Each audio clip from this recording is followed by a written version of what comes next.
일상에서 누릴 수 있는 특권이다. 나에게 생활 SOC란 친구다.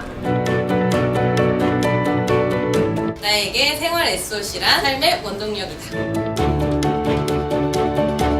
도심 속에서 만나는 숲속이다.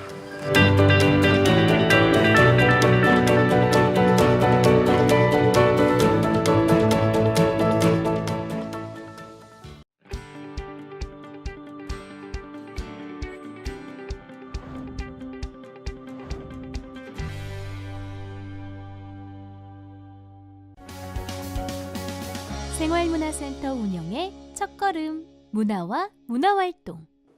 안녕하세요. 생활문화센터 운영교육을 맡은 윤현옥입니다. 오늘은 문화의 개념과 문화 정책을 이야기해 보도록 할 것인데요. 문화란 일반적으로 사회의 주요한 행동 양식이나 상징 체계, 주어진 환경을 변화시키고 본능을 적절히 조절해 만들어진 산물이라고 합니다. 인류학이나 동물학, 고고학, 사회인류학, 문화인류학에서도 문화를 정의하고 있는데요. 본래 문화란 경작이나 재배라는 뜻이에요. 농사를 지으면서 논과 밭에 여러 가지 무늬를 만들어내는 것과 같이 우리가 살아가면서 만들어내는 삶의 무늬 전체를 문화라고 볼 수 있습니다. 대한민국 문화기본법의 3조에서는 문화를 문화예술, 생활양식, 공동체적 삶의 양식, 가치체계, 전통 및 신념 등을 포함하는 사회나 사회 구성원의 고유한 정신적, 물질적, 지적, 감성적 특성의 총체를 말한다라고 정의하고 4조에서는 모든 국민은 성별, 종교, 인종, 세대, 지역, 정치적 견해, 사회적 신분, 경제적 지위나 신체적 조건 등에 관계없이 문화 표현과 활동에서 차별을 받지 아니하고 자유롭게 문화를 창조하고 문화 활동에 참여하며 문화를 향유할 권리를 가진다라고 합니다. 자세한 내용은 문화기본법을 참고하시고요. 이러한 문화는 특히 음악, 미술, 연극, 영화와 같은 예술 분야에서 두드러지게 나타난다고 합니다. 예술은 우리의 삶의 문제를 다루기 때문이죠. 전국 생활문화축제에서는 전국에서 벌어지고 있는 다양한 동호회들의 문화들을 발표합니다. 만약에 한 극단이 지역에 고유하거나 특별한 이야기를 가지고 연극을 만들었다면 지역의 문화를 예술로 표현했다고 할 수 있겠죠. 그리고 많은 지역에서 비슷한 방식으로 창작한다면 우리는 지역 이야기로 예술을 창작하는 문화가 있다고 말할 수 있습니다. 전국 생활문화축제는 바로 이러한 활동을 보여주는 장으로 생활예술의 문화행사라고 할 수 있습니다. 문화가 삶의 양식이라면 예술은 인간의 창조 활동으로 표출된 미적 작품이거나 행위를 말하는 것이죠.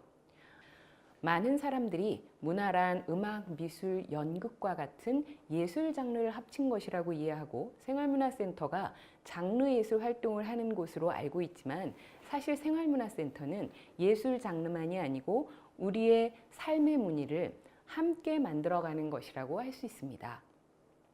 예술은 이 과정에서 가장 좋은 소통의 도구이고 공감의 공동체를 만드는 매체가 되어주죠.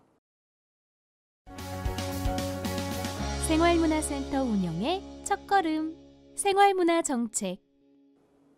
문화정책은 문화민주화와 문화민주주의가 있다고 합니다. 문화민주화는 대표적인 문화정책으로 국가주도 방식이라고 할 수 있는데요. 보다 많은 시민들이 더 자주, 저렴하게, 좋은 문화와 예술을 향유하게 하는 것이 그 목표입니다. 산업화, 근대화에만 힘쓰던 시대에는 예술을 즐길 여유가 없었고 그래서 처음에는 박물관, 미술관, 공연장을 짓고 좋은 전시나 공연을 저렴하게 즐길 수 있도록 하는 것이 중요한 문화정책의 방향이었습니다. 그림과 같이 문화민주화는 국가가 정책을 만들고 지방자치단체나 문화기관, 재단들이 사업을 만들어서 시민들에게 나누어 주는 방식으로 이를 탑다운 방식이라고도 이야기합니다. 문화민주주의는 탑다운과 반대 방향으로 작동하는 문화정책입니다. 즉, 시민들이 필요하고 요구하거나 하는 사업들을 직접 만들고 이 요구를 기관과 재단에서 사업으로 만들고 이것이 국가의 문화정책 방향이 되는 방식인데 이를 버텀업 정책이라고 이야기합니다. 아래에서 위로의 방식이죠. 최근 시민들이 역량이 높아지면서 자신들과 마을, 지역에서 필요한 것들을 정부에 요청하게 되었죠. 문제를 스스로 찾아내고 해결하고자 하는 움직임이 커지고 있고, 이러한 주도성을 가진 시민들로부터 지역 맞춤형 정책이 나오게 되어서 문화민주주의 정책들이 더 많이 생겨나고 있습니다. 생활문화센터와 생활문화 정책이 대표적인 문화민주주의 정책이라고 할 수 있습니다. 두 정책을 비교해보면 문화민주화는 접근성을 높여 보다 많은 국민들, 특히 소외계층이나 취약계층이 문화를 향유하게 하는 것이 중요하고, 문화민주주의에서는 수월성보다는 다양한 시민들이 스스로 문화활동을 하면서 다양성이 생겨나도록 하는 데 초점을 맞춥니다. 따라서 문화민주화는 전통문화나 전문가들을 육성하고 결과물을 중시하는 반면, 문화민주주의에서는 문화의 다원성을 지향하고 다양한 사회단체, 시민활동, 동아리들이 끊임없이 움직이게 하는 역동적인 과정을 통해서 사회적 삶을 만들어내는 것이 핵심이라고 할 수 있습니다. 한국의 문화정책은 창작자 지원과 문화예술 교육 지원 사업처럼 문화민주화로 시작해서 창작하는 향유자, 즉 자기주도적인 시민을 지원하는 생활문화 정책과 같이 문화민주주의로 정책을 변화시키고 있습니다. 외국도 점차 문화민주주의로 방향을 바꿨다고 합니다. 생활문화센터 운영의 첫걸음 지역문화진흥법. 모든 정책들은 법을 근거로 합니다. 상위법인 헌법에서 법률, 조례와 같은 법 체계가 기반이 됩니다. 생활문화 역시 2014년도에 제정한 지역문화진흥법을 근거로 하고 있습니다. 지역문화진흥법 1장 2조 생활문화 관련 조항을 보면, 생활문화란 지역의 주민이 문화적 욕구 충족을 위해 자발적이거나 일상적으로 참여하는 활동이라고 정의하고 있고, 7조와 8조에서는 구체적으로 관련 내용을 설명하는데요. 국가와 지방자치단체는 관련 단체와 동호회 활동과 공간을 제공할 수 있다고 명시하고 있습니다. 이 법에 근거해 전국의 생활문화센터를 세우고 여러 문화 혹은 예술 활동을 지원하고 있죠. 지방자치단체는 조례를 만들어 예산을 확보하는 근거를 마련하고 센터를 잘 운영할 수 있도록 돕는데, 화천군의 조례를 보면 지역문화진흥법에 따라 생활문화센터의 운영에 필요한 사항을 규정한다라고 쓰여 있죠. 이 외에 업무, 시설, 휴관, 이용에 관한 내용들도 담겨 있습니다. 대구광역시의 조례에는 운영위원회에 관한 내용들이 추가되어 있어요. 대전광역시의 경우에는 생활문화의 활동 범위에 관해서도 언급하고 있습니다. 정리하자면 생활문화 정책은 문화민주주의 정책 사업으로 시민들 스스로가 주도적으로 문화를 만들고 누리도록 한다고 할 수 있는데요. 이 다이어그램을 보면 시민들은 처음에는 가장 바깥의 동심원에서처럼 수동적인 관객이었다가 점차 고관여자가 되고 협업을 하다가 최종적으로는 기점과 책임성을 가진, 즉 주인이 되어 주도적 행위자가 되는 것을 볼 수 있습니다. 이 가운데 부분이 생활문화 정책에서 시민들에게 기대하는 최종 지향점이라고 할 수 있습니다. 지금까지 문화의 개념과 문화 정책에 대해서 알아보았습니다. 감사합니다. 외국 사례를 통한 생활문화센터 반향과 가치, 영국. 영국에는 원래 지역 동호회 모임인 엄브렐라 바디라고 하는 중간 조직이 있었는데, 91년도에 이들을 통합해 벌런터리 아츠라고 하는 상위 지원 기관을 만들었습니다. 이 단체의 주요 활동은 Get Creative, Everyday Creative와 같은 전 국민적인 캠페인이에요. Get Creative 캠페인은 2015년에 시작했는데요. Get Creative 챔피언, 연구, 축제가 있습니다. 이 캠페인을 주도하는 것은 1000개가 넘는 Get Creative 챔피언들인데요. 아마추어 창작 활동 단체들이 운영국의 심사를 통해서 챔피언으로 등록되면 원하는 지역으로 주민들을 찾아가 창조적인 활동을 하도록 지원하는 캠페인입니다. 국민 누구나 일상 속에서 창의적인 활동에 도전하고 영감을 주고 지역 내에서도 새로운 관계를 만들고 교류를 형성할 수 있는 네트워크로 발전시키는 것이 궁극적인 목표입니다. 생활문화센터도 역시 이러한 방향을 지향하고 있습니다. 주민들이 생활문화센터를 이용함으로써 평범하게 생각했던 자신의 일상이 문화로서의 가치가 있음을 깨닫게 되고 동시에 다른 사람들과의 네트워크를 통해서 평범한 자신의 삶이 창조적인 활동으로 더욱 풍성하게 되어 문화적인 삶을 살아가는 것을 지향하고 있습니다. 에픽 워드도 비슷한 맥락의 프로젝트입니다. 다만 시상제도가 있다는 차이점이 있고 참여 조건도 개인보다는 서로가 연대하여 협력하고 참여를 독려하거나 새롭고 혁신적인 기술을 사용하는 그룹을 대상으로 하고 있네요. 6,400만 아티스트 프로젝트가 있는데요. 일상생활에서 모든 국민이 창조적인 문화활동을 할 수 있도록 독려하는 프로젝트라고 해요. 일상적인 창조를 위한 토론회, 온라인 플랫폼을 통한 공유, 직장 문화 바꾸기 같은 프로젝트를 통해서 일상생활에서 시민들이 문화활동에 대한 단순 소비자가 아니라 참여자가 될 수 있는 방안을 고민하고 있습니다. 2016년에 6,400만 아티스트 워크숍에서 일상의 창조성에 관한 토론회를 보면 일상에서의 창의성을 위해 필요한 요소에 대한 시민들의 생각을 엿볼 수 있습니다. 한번 살펴보면 사람들이 모일 수 있는 장소의 접근성, 창조적인 사람들에게 스며들기, 결과물보다는 과정에 집중하기, 창조적인 활동을 위한 분위기를 조성하는 문화적 촉매자라고 하는 부분이 눈에 띄네요. 이 사례를 보면 생활문화센터가 일상적 창조적 공간으로는 최적의 공간으로 보입니다. 왜냐하면 생활문화센터는 주민들의 일상에서 쉽게 접근하도록 주민 가까이 조성하고 마주침 공간같이 무엇보다 사람들 사이의 소통을 독려하도록 공간을 구성했기 때문이죠. 이 소통은 주민들을 능동적으로 만들고 능동적인 참여는 결국 결과보다는 참여의 과정을 중요시하게 됩니다.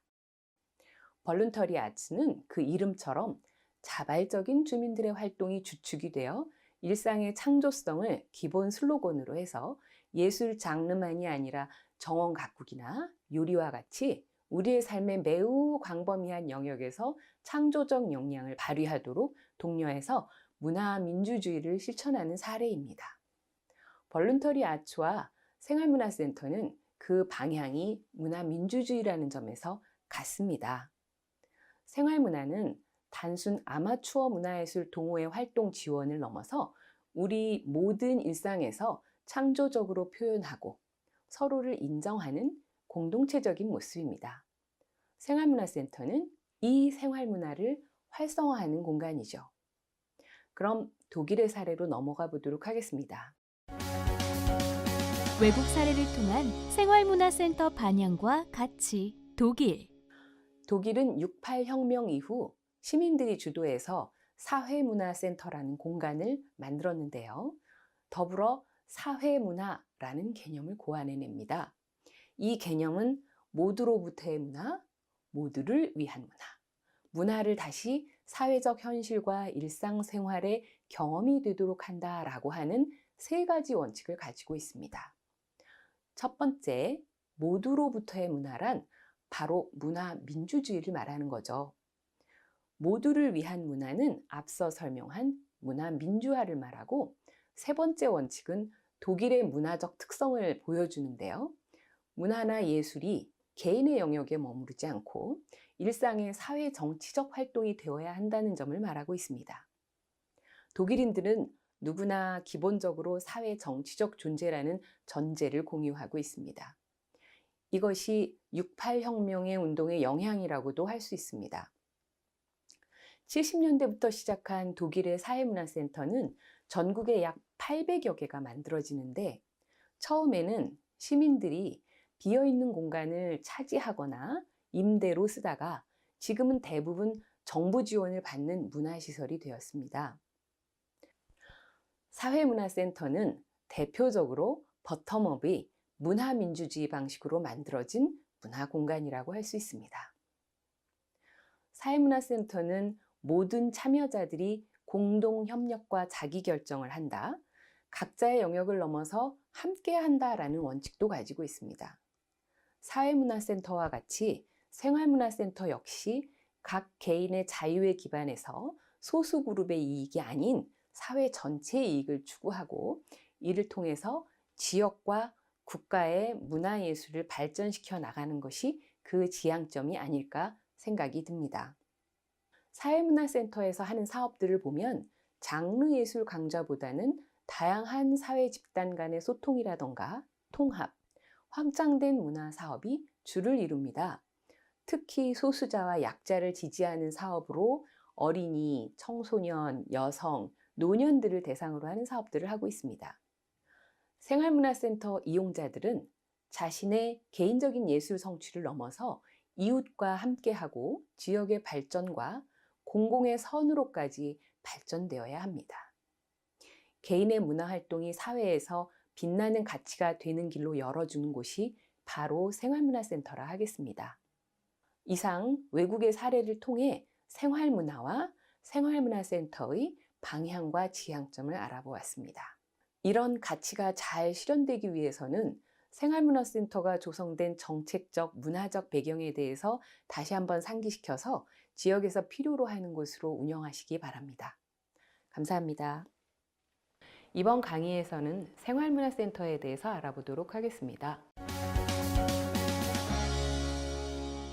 생활문화센터 운영 방법. 생활문화는 무엇인가요? 주민들의 문화 놀이터로 자유롭게 생활문화 활동을 즐기면서 이웃과 이야기하고 소통하는 공간입니다. 네, 생활문화는 일상에서 내가 주체가 되어서 즐기는 문화 활동이라고 생각합니다. 생활문화란 누구나 자유롭게 지역 문화 공동체를 형성하고 생활문화를 즐길 수 있는 곳이라 생각합니다. 생활문화센터는 지역문화진흥법에 근거를 하죠. 문화체육관광부의 생활문화센터에 관한 고시에 의하면 생활문화센터는 지역 주민의 생활문화 참여 기회를 확대하고 다양한 생활문화 활동을 지원하기 위한 목적으로 건립된 문화시설이라고 합니다. 14년도 생활문화센터 운영 가이드북을 보면 지역 주민의 문화 감수성과 문화적 역량을 키우는 장으로 사회적으로 가치 있는 문화예술 활동을 지역사회로 연결하고 나누는 지역의 생활문화 공간이라고 합니다. 센터는 생활문화의 거점으로서 지역 주민의 커뮤니티의 공간으로서 문화적 가치를 실현하는 공간입니다. 이 다이어그램을 보면 생활문화센터의 미션으로 지역 주민의 생활문화 활동 공간, 새로운 자기 표현과 창조의 공간, 관계 형성의 장이라는 세 가지를 제시하고 있습니다. 세부적으로는 지역과 주민들의 문화활동, 일상의 문화예술활동, 관계 맺기라는 표현이 눈에 들어오네요. 좀 더 살펴보면 생활문화센터에는 세 가지 원칙이 있어요. 자율 원칙은 지역 주민이 자율적인 문화활동을 하고 생활문화센터의 운영에도 참여하는 것을 말합니다. 독일의 사회문화센터의 주민주도성과 비슷합니다. 소통 원칙은 지역과의 충분한 소통을 바탕으로 지역의 특성을 반영하여 유연하게 관계의 중심을 둔 프로그램을 만드는 것입니다. 문화민주주의를 실천하려는 것이죠. 공존이라는 원칙은 다양한 지역민들이 모두가 장르에 상관없이 활동하며 지역 주민의 삶과 연결된 일상생활 문화를 만든다는 것입니다. 영국의 벌룬터리 아츠의 Get Creative 캠페인과 유사하게 보입니다. 생활문화센터의 공간은 마주침 공간, 주민자율 공간, 다목적 홀, 공연장으로 되어 있습니다. 권장 공간으로는 공동체 부엌과 공방이나 야외 공연장이 있어요. 주민들의 다양한 활동이 가능하게 구성해야 하고 지역의 특성을 고려해서 권장 공간을 자율적으로 구성하면 좋습니다. 각 공간을 잘 운영하고 관리하기 위해서는 공간 소개, 이용 방법 등을 담은 이용 매뉴얼과 일정표를 잘 만들어서 배치하는 게 좋습니다. 이외에 실제 사용자들과 같이 관리 규약을 만들어서 일상적으로 지켜나가게 함으로써 주민들이 서로 배려하며 편리하게 이용할 수 있도록 해야 합니다. 생활문화센터를 운영하는 운영자라면 앞서 설명한 미션, 비전, 전략에 따라서 운영계획을 짜야 하는데요. 이 그림은 운영계획 수립 과정을 잘 나타내 보여주고 있습니다. 계획 수립에 앞서 지역의 환경을 잘 살피셔야 합니다. 문화적 특성 같은 거죠. 그리고 지역민들의 욕구나 필요도 조사해서 계획에 반영해야겠죠. 생활문화센터의 비전과 미션에 맞추어서 지역만의 비전과 미션을 세워주시고요. 어떻게 이것을 구현하면 좋을지 기본 방향과 전략도 세워주세요. 그 다음 단계가 세부 계획 수립입니다. 계획서를 쓰다 보면 여러 아이디어들을 모아서 세부 사업들부터 구성하고 이 사업들을 모아서 운영 계획을 수립하는 경우가 있는데요. 여기에 제시한 그림 순서처럼 계획을 세워보시는 게 좋습니다. 우리의 일이 어디로 가고자 하는지 목표가 분명하면 세부 사항들도 자연스럽게 명확해집니다. 기본적인 계획을 수립하고 다음 단계는 세부 실행 계획을 짜는 단계겠죠?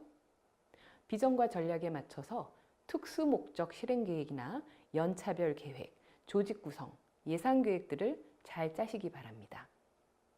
다음은 운영 조직인데요. 생활문화센터에서 운영자의 역할이 매우 중요합니다. 운영자는 무엇보다도 지역 주민들을 자주 만나는 사람이에요. 그들과 함께 생활문화센터의 그림을 그려가는 사람입니다. 그래서 주민들과 원활한 관계를 맺고 협력할 줄 아는 대인관계 역량을 갖추어야 해요. 뿐만 아니라 센터의 운영과 관리, 사무행정, 회계 처리도 이해해야 하고 또 프로그램 기획과 마케팅 홍보 일도 해야 하기 때문에 기획을 잘 할 줄 아는 전문력이 필요하겠죠. 생활문화센터는 기존의 문화시설과는 달리 주민들이 주인이 되는 곳입니다. 그래서 운영조직에서도 주민운영위원회가 센터장과 나란히 위치해 있죠. 다른 문화기관에도 운영위원회가 있지만 생활문화센터에서는 주민 주도성이 중요하기 때문에 거버넌스, 즉 협력 체계를 만들어가는 것이 중요합니다. 독일 사회문화센터의 경우 순수하게 주민들이 만들고 운영하다가 센터를 직접 운영 관리하는 위탁 조직으로 성장한 경우가 많습니다. 문화민주주의의 방향을 생각하면 생활문화센터에서는 주민운영위원회가 꼭 필요하고 많은 역할을 담당해야 합니다. 마지막으로 주민들의 참여 방법인데요. 주민들은 일상적으로 센터를 찾아와서 모임이나 친목, 회의를 할 수 있고 동아리 활동이나 여러 프로그램을 참여할 수 있습니다. 그 중에서도 회원, 멤버십이 된다면 보다 소속감이 높아지겠죠. 운영위원회에서 활동하는 단계가 되면 스스로 센터의 주인의식을 가지게 될 겁니다. 이것이 주민주도의 문화민주주의의 실천이고요. 생활문화의 정책 효과는 다양한 사람들을 연결하고 소통하면서 마을의 문화를 함께 만들어가고 시민들이 스스로의 문제를 찾고 해결해가는 문화 역량을 키우고 나아가 예술을 통한 창의성을 함양하고 혁신의 계기를 만들어낸다는 점입니다. 공간의 운영과 주민 밀착형 프로그램, 홍보 방법, 예산에 대해서도 좀 더 알고 싶으시면 운영 가이드북에 상세하게 나와 있으니 참고하시고요. 생활문화센터는 무엇을 하나요? 문화활동을 즐기면서 마을의 이야기를 나눌 수 있는 점이 좋은 것 같아요. 생활문화센터는 마음건강 플랫폼이라 생각을 합니다. 지역에 체육센터가 지역 주민들의 신체 활동을 강화시켜 준다고 하면 생활문화센터는 지역 주민들의 마음 건강을 챙겨주는 곳이라 생각을 합니다. 2018년에서 20년까지 프로그램 지원 사업의 사업명을 워드클라우드로 만들어 봤는데요. 생활문화와 함께, 북적이는, 소통, 행복한, 만난, 주민, 배움터, 놀이터와 같은 키워드들이 등장합니다.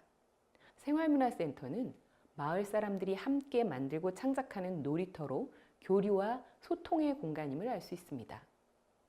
19년도의 프로그램 분류를 보면 강좌형 프로그램뿐 아니라 자신들이 사용하는 공간을 바꾸는 프로그램, 지역문화 자원을 활용하고 콘텐츠를 개발하고 인지도를 확산하며 공동체 활성화, 주민 참여 프로그램과 함께 사회적 가치 확산을 지향하는 프로그램도 있습니다. 초기 생활문화센터의 프로그램과 비교해보면 강좌형 프로그램이 점차 줄어드는 대신 주민들이 함께 지역사회에 기여하는 등 다양한 포맷의 프로그램들이 늘어나고 있습니다. 이상으로 생활문화센터에 대해서 알아보았는데요. 도움이 되셨기를 바랍니다. 감사합니다.